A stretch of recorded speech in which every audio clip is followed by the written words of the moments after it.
Umur setahun jagung, darah setampuk pinang.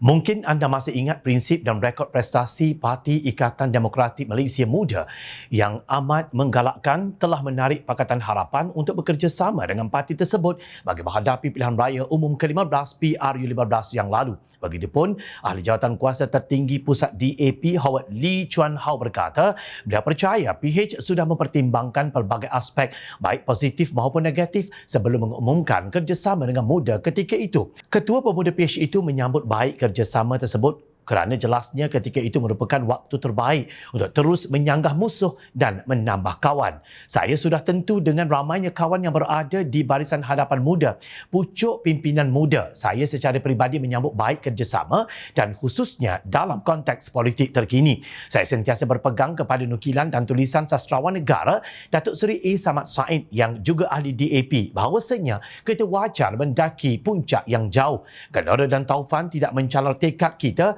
kerana kemerdekaan menghasut kita bersuara dalam sopan dan ini penting. Yakin menyanggah musuh tulus menambah kawan kerana inilah tongkat dan menara kebahagiaan. Kita perlu sentiasa berpegang kepada menyanggah musuh dan menambah kawan. Frasa menambah kawan dalam konteks ini, kerjasama PH dan Muda, inilah yang paling penting katanya kepada Astro Awani 13 Oktober tahun lalu. Tiada angin, tiada ribut. Kemarin Muda menyatakan pendirian akan bertanding solo dalam pilihan raya di 6 negeri yang akan diadakan dalam tempoh terdekat ini secara bersendirian. Pendirian itu mengakibatkan Muda bakal bertembung dengan PH yang bekerjasama dengan Barisan Nasional atau dikenali sebagai Kerajaan Perpaduan.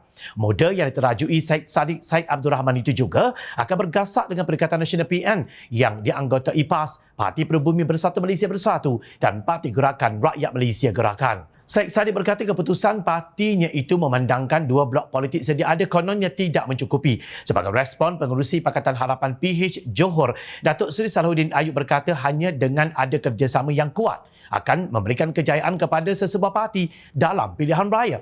Bagaimanapun, beliau yang juga ahli Parlimen Pulai menerima secara terbuka keputusan Parti Ikatan Demokratik Malaysia Muda bergerak secara sendirian pada pilihan raya negeri PRN di 6 negeri tidak lama lagi. Menurut Timbalan Presiden Amanah Berkenaan, parti diterajui Syed Saddiq itu mungkin telah mempunyai kajian tersendiri bagaimana gelombang arus jika bergerak secara solo. Walaupun bergerak solo, tapi masih ada banyak ruang lagi sebenarnya yang boleh kita adakan persamaan. Jadi kita pun menghormati sikap Muda untuk bergerak solo, iaitu tidaklah saya pertikaikan. Tetapi sebagai pemain politik hampir 40 tahun, kerjasama yang kuat menjadi penentu kepada kejayaan. Itulah sejarah dalam politik tanah air, katanya di petik Berita Harian.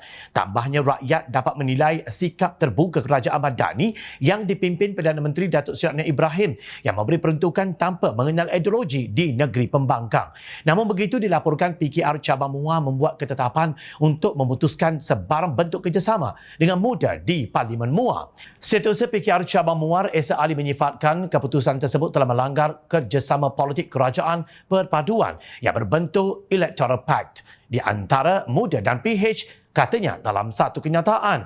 Umur setahun jagung, darah setampuk pinang. Mungkin tiba masanya Muda meredakan darah muda yang sedang mendidih dengan mendengar nasihat orang lama dan menyedari bahawa dalam politik di Malaysia tanpa kerjasama kita akan tersungkur teruk. Juga mungkin Muda boleh mengimbas semula bagaimana mereka pernah melukakan hati gabungan Pakatan Harapan ketika pilihan raya negeri PRN Johor 12 Mac 2022 dikerusi Dewan Undangan Negeri Don Lakin yang menyaksikan pertembungan antara Parti Ikatan Demokratik Muda dengan Parti Keadilan Rakyat PKR. Apabila berlaku pertindihan kerusi, kita serahkan kepada rakyat Johor membuat keputusan dan beri peluang kepada Muda. Demikian kata Syed Saddiq ketika itu. Ini bukan soal keputusan rakyat atau peluang, tetapi lebih kepada bagaimana ruang yang kita berikan kepada rakyat untuk membuat pilihan dan keputusan yang tepat tanpa menjahanamkan kerjasama dan menempah kegagalan dengan pecahan undi. Benar juga tindakan pengarah strategik Parti Keadilan Rakyat PKR sebelum ini, Akmal Nasrullah Muhammad Nasir, pada 14 September 2022 yang mempersoalkan keputusan Muda untuk bersama PH pada pilihan raya umum ke-15 yang lalu berdasarkan sejarah darah di LAKIM. Saya harap peringkat kepimpinan dengarlah suara akar umbi yang mana kita perjuangkan tentang prinsip soal keadilan. Walau nampak kritikal, itu suara kekuatan yang harus didengar pihak kepimpinan. Katanya, apa sebenarnya yang dimahukan muda? Kerjasama tetapi bertanding secara solo, atau mensabotaj kerajaan Madani kerana protes ataupun ingin menyertai pasukan pendesak ketiga. Jangan nanti ada kejar tidak dapat yang dikendong pula berciciran. Ingat, bulat air kerana pembetung, bulat manusia kerana muafakat.